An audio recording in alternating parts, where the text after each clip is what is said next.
Musicians, family, friends, and fans have said a final goodbye to Aretha Franklin at her funeral in Detroit. Lasting over 7 hours, the memorial was both mournful and celebratory, with the crowd breaking into a spontaneous dance of praise at one point. Focusing on Franklin's gospel roots, the service featured music from Ariana Grande and Chaka, with Stevie Wonder delivering an emotional finale. Franklin died earlier this month of pancreatic cancer at the age of 76. The funeral as it happened. Aretha Franklin's funeral in quotes. Pictures from the funeral. Her final send-off involved 100 pink Cadillacs, a gold-plated coffin, 3 presidential tributes, and eulogies by more than a dozen preachers. They remembered her not just as the Queen of Soul, but as an aunt, grandmother, friend, civil rights activist and icon of black womanhood.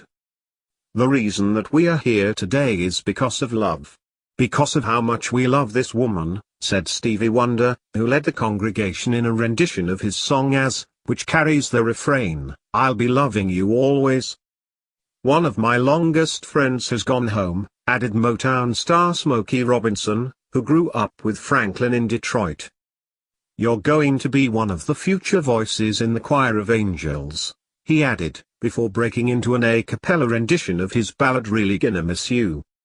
"Aretha will be influencing others literally for centuries to come," said record label boss Clive Davis, who praised her once-in-a-lifetime voice. Pop star Ariana Grande sang one of Franklin's signature songs, "You Make Me Feel Like a Natural Woman But Elsewhere." The service was like a who's who of gospel with powerful and uplifting performances from the Williams brothers, Vanessa Bell Armstrong, and the Clark sisters. Jennifer Hudison's stirring rendition of "Amazing Grace," and Gladys Knight's version of "You'll Never Walk Alone," in particular, drew mourners to their feet, with others raising their arms in praise. Franklin's son Edward also sang Marvin Gaye's "Mercy, Mercy Me," while her niece Crystal remembered the aunt who taught me bad shopping habits and chartered a bus so our family could go to President Obama's inauguration. Obama was unable to attend the funeral but sent a speech to be read to their mourners. Through her voice, her own voice, Aretha lifted those of millions, empowering and inspiring the vulnerable, the downtrodden, and everyone who may have just needed a little love. Read his message. George W. Bush also sent a letter to Franklin's family, while Bill Clinton spoke from the pulpit, describing himself as an Aretha Franklin groupie and praising the star's work ethic. "Yeah, she had the voice of a generation, maybe the voice of the century. But she also worked for years when nobody was paying particular attention. She lived with courage, not without fear but overcoming her fears. She lived with faith, not without failure but overcoming her failures. She lived with power, not without weakness, but overcoming her weaknesses. I just loved her."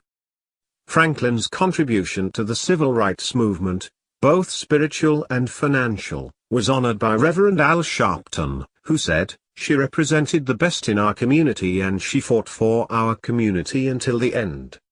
She gave us pride and she gave us a regal bar to reach. And that's why we're all here.